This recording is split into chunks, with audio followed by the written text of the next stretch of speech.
It's always nice to see all the things that you get inside the box before you buy it, just so you know what you're getting inside the box. It obviously comes with the monitor because that would be strange if it didn't. It has a 5.7-inch screen and supports a 4K input.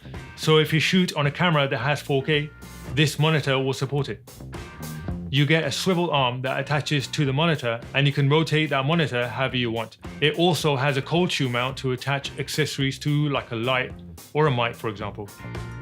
It comes with a sunshade and a sunshade mount, a mini HDMI cable, and finally, all the user manuals and cleaning cloth. Let's now take a closer look at the monitor. At the top of the monitor, you get a row of 8 buttons. The first 4 are function buttons that you can assign anything to. This is ideal because you won't need to go into the menu system each time to look for that function. You can just tap one of the function buttons at the top and Bob's your uncle. And next to the function buttons, you have your first quarter 20 mount. And this is the first of 3, which is good. 3 mounts is really good. And next to this mount, we have the menu button and a power button, which we'll get to after this. Now I'll turn it to the left side so you can see, once it focuses, a 12-volt DC in to plug a power cable into. And next to that, you have an 8-volt DC out to connect a dummy battery to that will power both the monitor and the camera. The last port is the HDMI in to connect to the camera. On the right side, there's one quarter 20 mount that you attach the swivel arm to, and then this attaches to anything with a hot shoe mount. I used the magic arm on this as opposed to a swivel arm because I didn't have a spare hot shoe mount available, so I mounted the magic arm straight to my desk. So many words. Basically, it's to show you that this unit is made out of plastic and the paintwork will come off. At the bottom, there's a mini USB port for firmware upgrades, I guess. A 3.5mm headphone jack to monitor the audio. This is good if your camera doesn't have a headphone input. And right next to that is a quarter 20 mount to attach it to whatever you want to. Let's now turn the unit over so you can see where you can attach the NPF battery to. Like I mentioned before, I'm using the Sony NPF 550, which won't give you that much power with this monitor. You might want to go for the chunkier ones like the 970 or the 750 to power this whole setup. I'll now turn the monitor around and power it up, just so you can see how fast it boots up.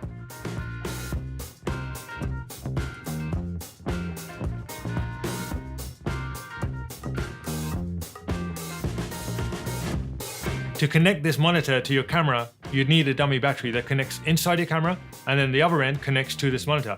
I'm using a Sony A6500, and that's the reason why it says A6 on the battery. The other thing that you need is the specific HDMI cable that connects to your camera. My camera takes a mini HDMI cable, and that's the one that you're seeing right now. Again, all the links are down below. I'm using a 550 battery, which is less powerful, but it still works, I guess. By the way, you can use separate batteries for both the camera and monitor if you want. And don't worry, I'll show you how to hook all this up later in the outdoor shots. I'll now attach the monitor to the A6500 just so you know what it looks like. And then I'll go through the menu system. But before I do, press that button. The menu system has 4 pages. 4 very basic pages, but still have a lot of the usual tools you'd need in a monitor. I'll go back to page 3 to show you the best stuff in my opinion. So at the top of page 3, it has a center marker that helps you position things at the center of your frame. Under that, you have save frames, so you can see what parts of whatever you're filming will be filmed, basically in the safe regions. Going down further, you have a function called image flip. This is for when you need to rotate the monitor if you're filming yourself, for example. Because the monitor doesn't flip the image automatically, you'll have to go inside the menu, select that option and flip it. But if you assign it to a function key, you can click the button and flip it however you want. But note also that when I rotated that swivel arm, the connection got loose. This is such a minor issue in my opinion, because you can just tighten it back up. I'll unflip the image and then show you the histogram.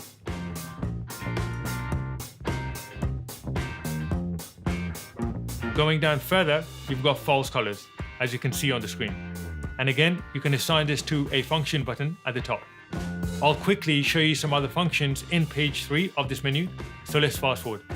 You have an anamorphic feature or function which allows you in post to de-squeeze your footage so your footage looks nice, anamorphic and cinematic and all that nice stuff. The ratio marker function lets you use different aspect ratios for your video and can even be used in 4K recording. Let's now take a look at page 4. Page 4 of the menu is where you set exactly what those 4 functions at the top will do when pressed. Function button 1 I've set to false color, and I'll quickly show you what would happen when I press this, along with the other keys. I'll press function button 2 now, which is set to anamorphic. I don't have any anamorphic lenses, but if you do, this is brilliant. Function button 3 is set to 9 grid, which means that I can zoom in to any part of that image just to inspect it further. As I mentioned earlier, it's a good idea to have image flip set to one of these buttons. Mine is set to button 4, so if I rotate the monitor, I can have the image the right way around by just pressing the button. Again, you can see how the swivel arm gets loose when rotating. But like I said, again, this is such a minor issue because you can just tighten it back up. So even though the menus look fairly basic, they still do the job. And I feel that a lot of the tools that you need for your video are included. Right, let's take this outside and check the brightness of it. But before I do that, I'll hook up all the accessories that I showed you earlier. I'll first slot in the NPF 550 battery behind the monitor. I'll then insert the dummy battery into my camera and connect the other end to the 8V DC out on the AndyCine. Connect the HDMI cable to your camera and also the AndyCine and get ready to power it all up. I'm going to move my camera somewhere else because seeing an image of a fence probably isn't that appealing. So let's move it. The screen has a brightness of 460 nits, which is decent, I guess. I did a test outdoors with the brightness cranked up all the way to 100, and I didn't squint to see the screen. So it's fairly bright in sunlight. The small HD focus is an 800 nit monitor, so almost twice the brightness, but more than twice the price. I'm good with this at the moment, but as you can see on screen, the image looks really sharp and clean like how it should be. So again, it's a full HD 1920 by 1080 monitor and can also accept a 4K input through the HDMI on the side of the monitor.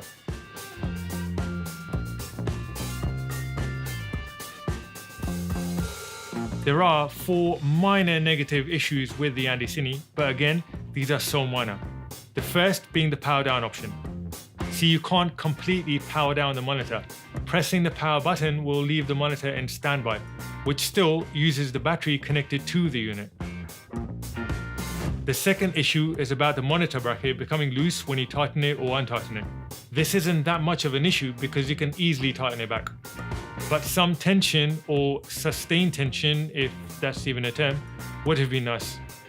The third issue is with the sun hood. It's quite flimsy, as you can see. It's made out of some kind of plastic with black felt on the inside.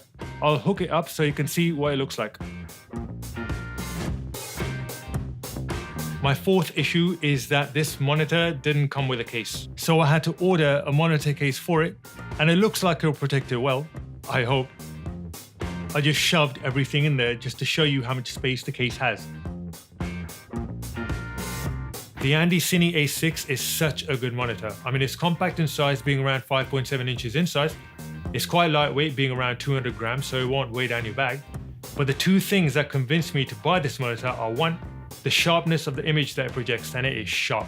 If you know anyone that's got this monitor, go check it out because you'll be pleasantly surprised. It is sharp, you know. And the second thing is the 4K input. I shoot on a 4K camera, so this just makes sense for me to buy it.